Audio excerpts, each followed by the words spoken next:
They thought I would cry, that I'd stay home, embarrassed, ashamed, invisible. But I don't cry over chairs I bought. I reclaim them. My name is Eliza Harrington. I'm 54 years old, and I was erased. Not loudly, not cruelly, just quietly. The family yacht trip, the one I helped make tradition, the one I funded more than once, sailed without me.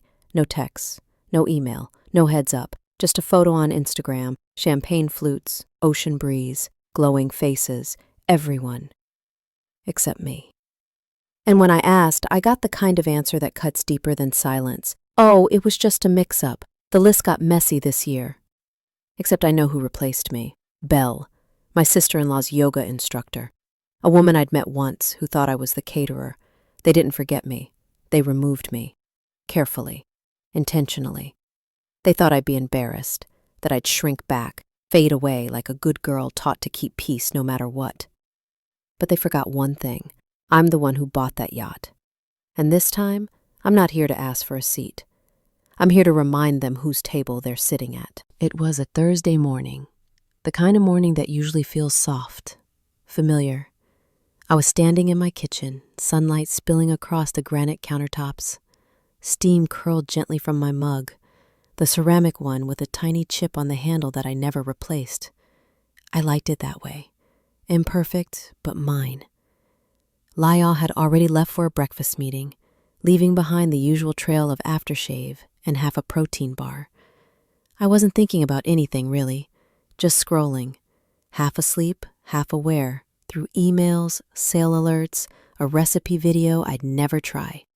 And then I saw it. A boomerang. You know, one of those looping little video clips, the kind that's supposed to feel playful and carefree. Except this one wasn't.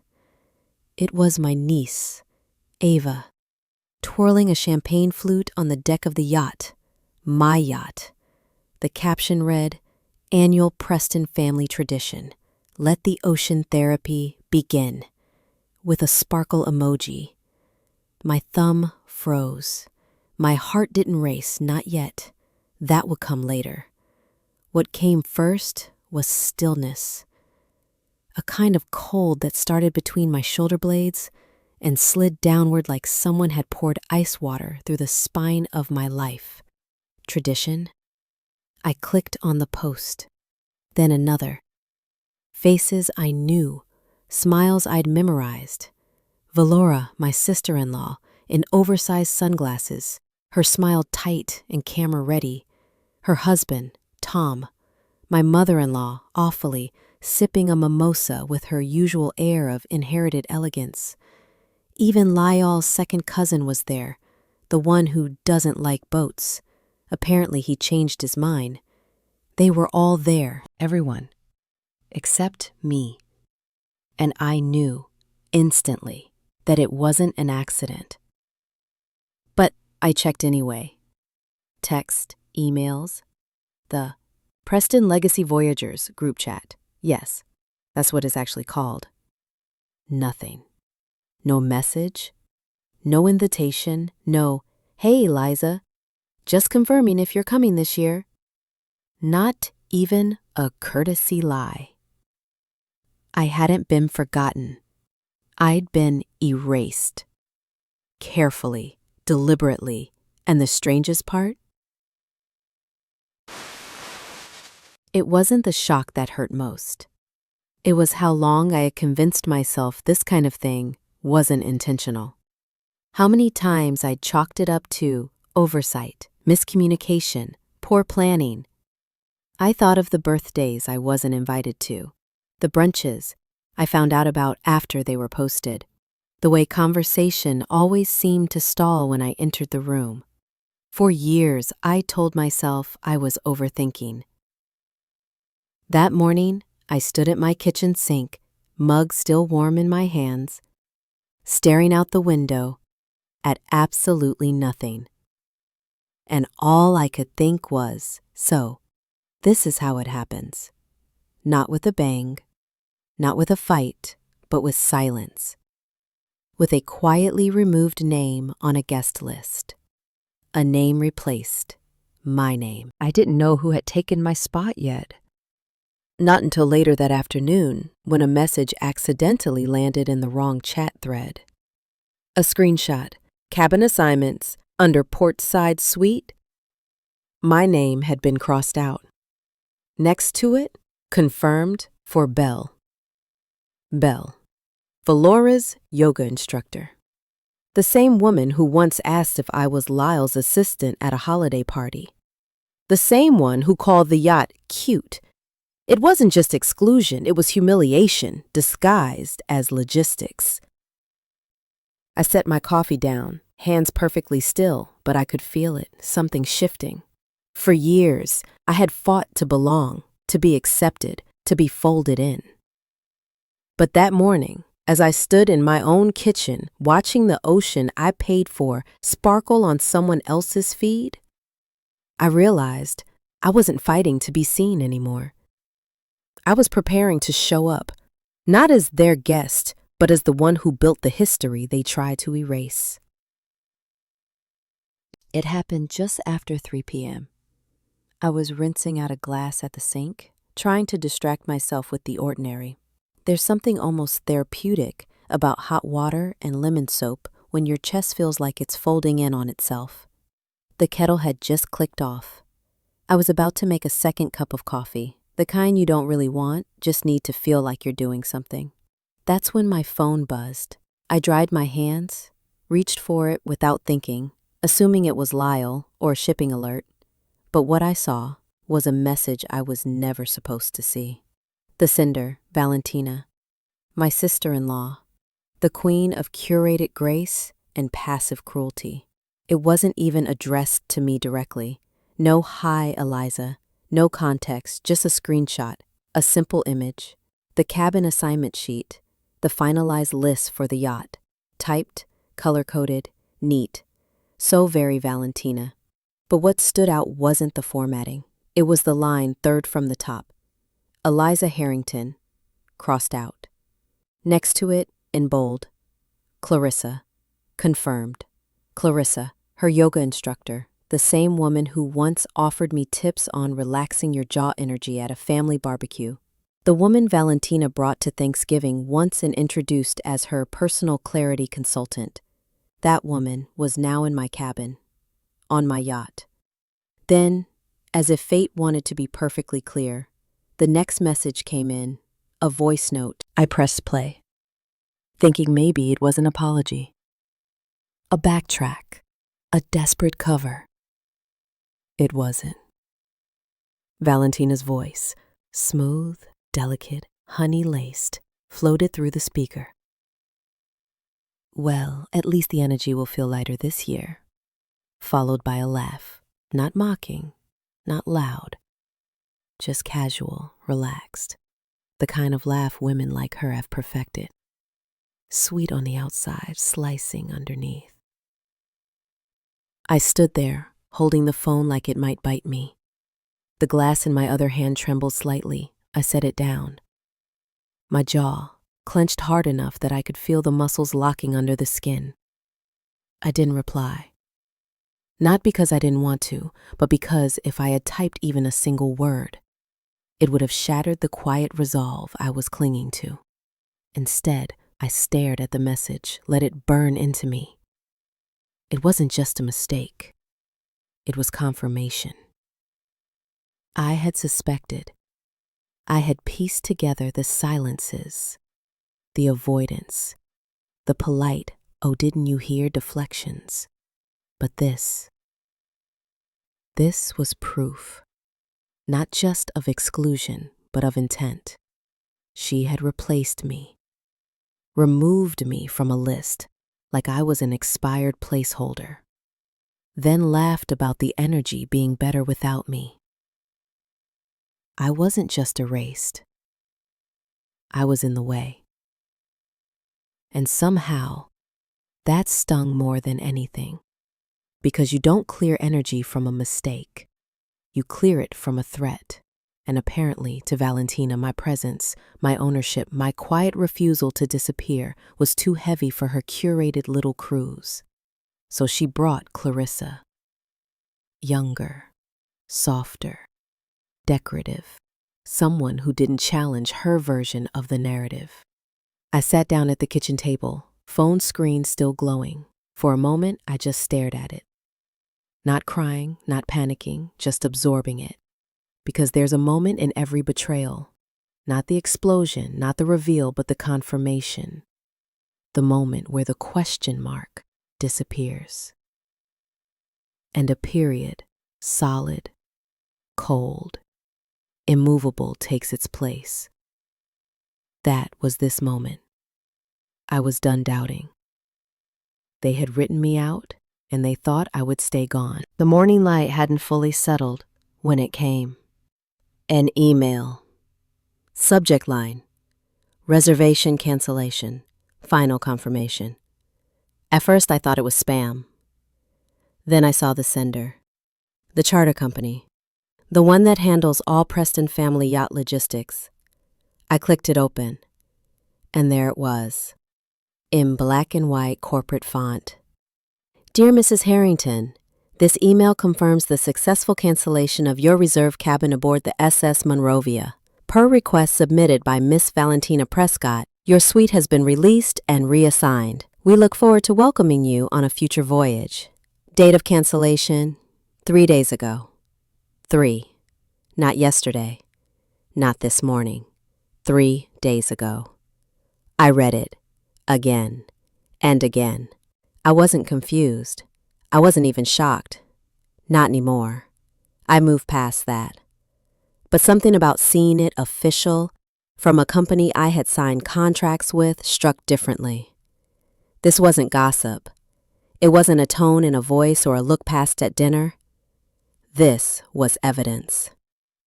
I walked quietly to the filing cabinet in the corner of the study, bottom drawer, right side. Folder labeled, Tax Plus Property. Inside, Yacht Purchase Agreement, Initial Deposit Confirmation, Legal Co-Ownership Clause, the original spec sheet with my handwritten notes. I added the printed email to the pile. Then I closed the drawer slowly. Not like I was hiding something. More like sealing it, preparing it. That afternoon passed in silence. I didn't reply to any texts, didn't return Valentina's message, if you could even call that voice note a message. I folded laundry, sorted the junk drawer, wiped down the fridge, all while the email sat in my mind like a match still lit, waiting to touch fuel. By the time Mark walked through the door that evening, the sun had dipped just far enough to cast long shadows across the living room. He dropped his keys in the ceramic bowl by the door, kissed the top of my head out of habit, then reached for a beer from the fridge. Same rhythm as always. I waited until he'd taken the first sip before I said it. Your family's yacht trip this year. I paused, tone light, casual, like I wasn't holding a grenade in my hand. Am I on the list? He glanced at me, blinked. Of course, he said easily. Why wouldn't you be? I gave him a polite smile. No reason, just curious. He shrugged. I'll double check if you want. But I knew he wouldn't, because he never did. It wasn't the first time I'd asked questions like that. Subtle, careful, pointed. And it wasn't the first time he'd brushed them aside with a promise he had no intention of keeping. Mark didn't lie. He delegated doubt. Let things drift far enough away that he didn't have to touch the discomfort. It's not malice. It's avoidance. And avoidance, I've learned, can be just as sharp as betrayal. Only quieter. I stood and walked over to the counter, where my tea was still warm. He looked at me from behind his beer bottle. What brought this up? He asked.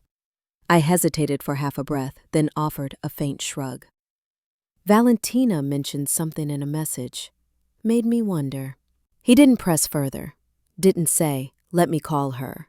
Didn't say, that's strange, let's sort it out. He just nodded, swirled his drink, let it go.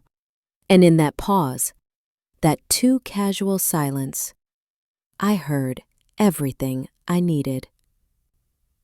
He wasn't surprised. Not really. Not enough to fight for me. Not enough to be angry. Not enough to even ask what Valentina had said. He knew. Maybe not the detail, but the pattern. He'd seen it play out before. He just chose not to interfere. And that, somehow, was worse than the email itself. Later that night, I stood in front of the mirror, brushing my teeth, watching the way my face looked when it wasn't trying to perform. No tension, no pleading, just bone-deep clarity.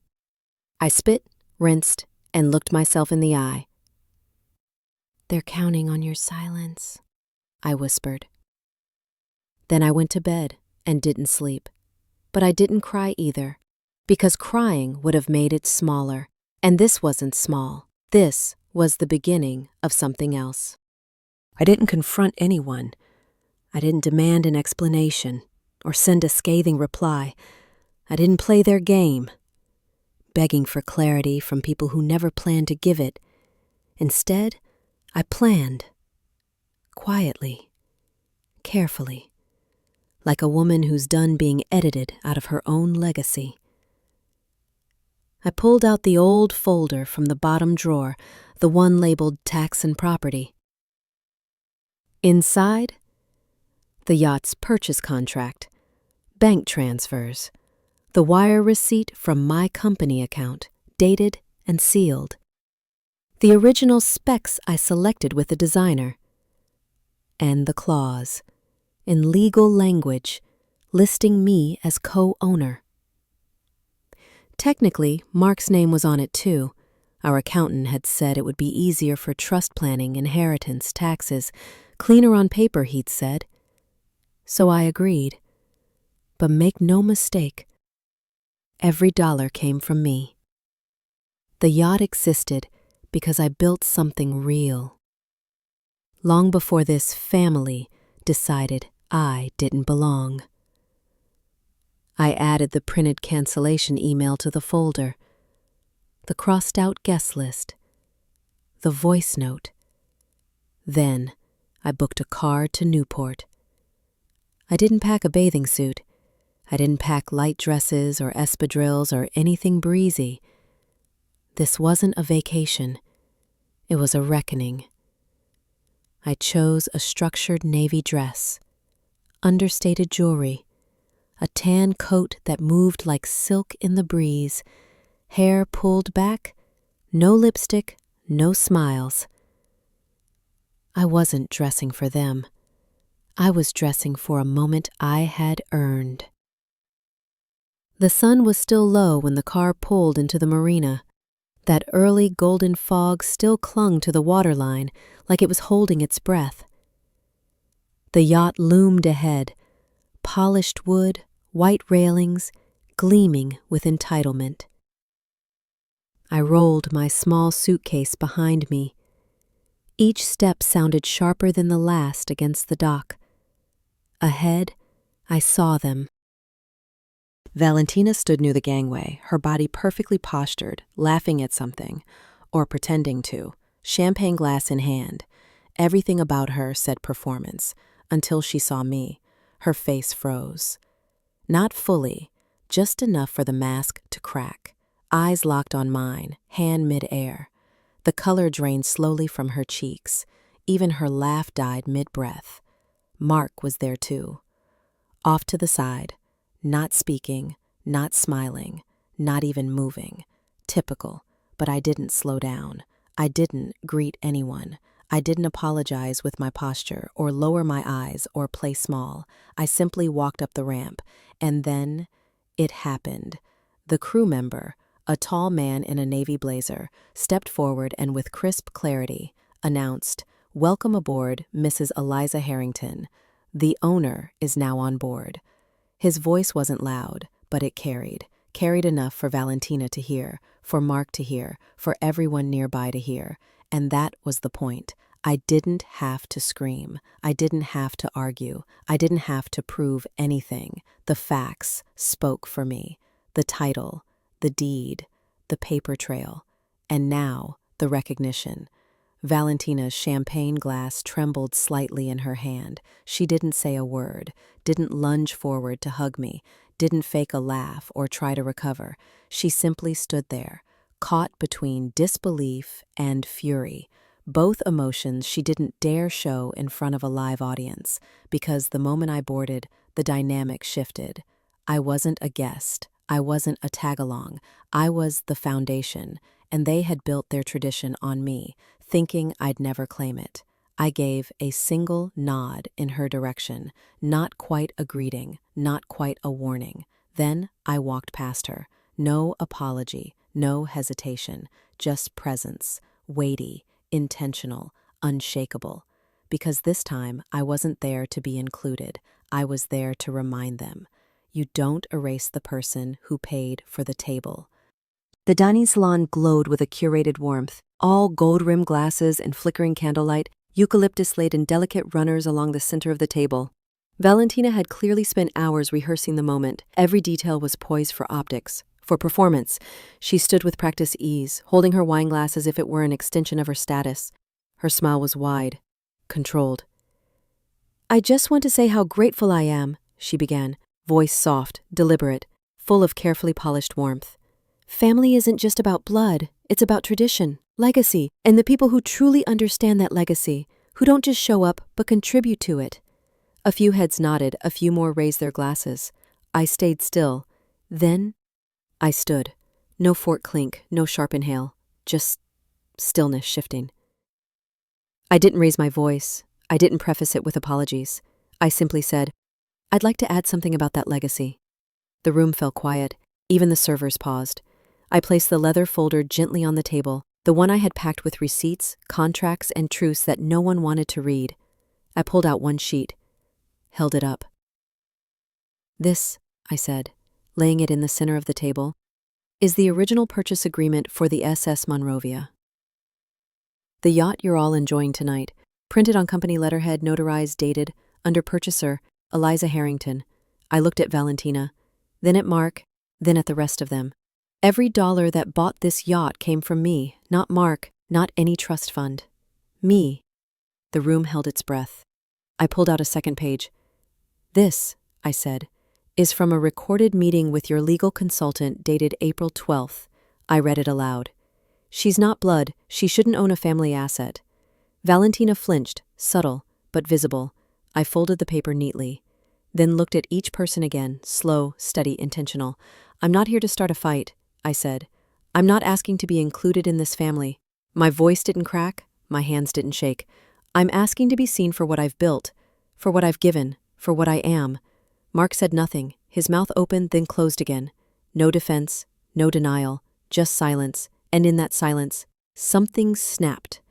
Not in anger, in clarity, because I finally understood. They didn't need to accept me, but they could no longer pretend I hadn't been here all along. The next morning, the air on the yacht felt different. Still quiet, but not cold. Like something unspoken had shifted overnight. I sat in the lounge with a cup of black coffee, staring out at the water, letting the silence stretch. Not because I was waiting, but because, for once, I wasn't in a rush to fill it. Then I heard footsteps. Ava, my niece, hesitated in the doorway, then sat down beside me. She didn't look directly at me, just stared at her chipped nail polish and whispered, "I always knew." A pause. I saw the way they treated you, but I was too afraid to say anything. I nodded, not to forgive, not to comfort, just to let her words land. Next came Matthew, Mark's cousin. He handed me a cup of coffee, black, just how I like it, said nothing for a moment. Then, "I'm sorry." 2 words, heavy, but honest. He didn't try to explain, didn't say, "It wasn't my fault," just, "Sorry." Later, as I walked the upper deck, I passed Harold, an old family friend who always sat near the edge of things, watching more than speaking. He muttered, almost to himself, "I always sensed something, but I never thought it would break this way." His voice was low, rough with the kind of regret, men don't usually admit out loud. By mid-afternoon, it had happened at least 5 times. A nod, a quiet apology, a soft glance that said, "We saw it. We just didn't say anything." And then finally, Mark. He found me near the railing, where the wind carried salt and memory in equal measure. He stood beside me, hands in his pockets. "I saw it," he said quietly. "All of it. The way they left you out. The things Valentina said when you weren't in the room. The moments that should have included you." I didn't turn to face him. I just didn't speak up, he continued. I didn't want to cause tension. I thought if I stayed neutral, it would all pass. I turned then, slowly, fully. "Mark," I said, "silence isn't peace, it's denial." He didn't defend himself, didn't rush to justify the years. He just nodded, once. Because some truths, once spoken aloud, don't need to be repeated. They just hang there and shift everything. I didn't need applause. I didn't need an apology. And I certainly didn't need anyone to admit they were wrong. Not anymore. What I needed was much simpler, much quieter. To stop asking for permission to sit on a boat I had built. For years, I'd tried to earn a seat with politeness, with consistency, with effort. I brought dishes to family events. I RSVP'd on time. I sent thank you cards, even when I wasn't sure why I was supposed to be grateful. I laughed at half-hearted jokes, let subtle jabs slide past, smoothed over awkward moments like I was applying balm to a wound I wasn't allowed to name. And where did it get me? Crossed off, replaced, erased. But now I had returned not with fire, but with fact, and I didn't need anyone to clap for that. Valentina didn't speak to me again after the dinner. She disappeared the next morning, quietly, almost elegantly, like a woman trying to slip out of a room before anyone noticed her perfume turning sour. No one asked where she went, not even her husband. The ship felt lighter. Not because she was gone, but because her absence didn't carry weight anymore. It didn't leave a hole, just room. I stayed on the yacht until the final day of the trip, choosing not to retreat, not to justify, just to be. I sipped coffee in the sunroom, sat on the stern and watched the sky change color, read half a book and let the other half rest open on my lap, not needing to finish it just to prove I could.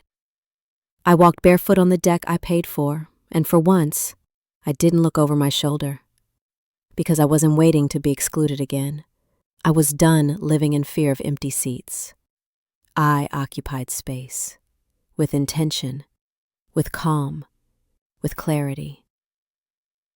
On the final night, as the yacht pulled back into harbor, I stood on the top deck and let the lights of the marina reflect across the water. The Pacific shimmered like it was nodding back at me. The boat didn't feel like a symbol anymore. It didn't have to. It just was. Mine. 2 days after returning home, my phone buzzed. It was Ava, my niece, the same one who'd once reposted Valentina's family quotes without a second thought. Her voice was quiet, but sure.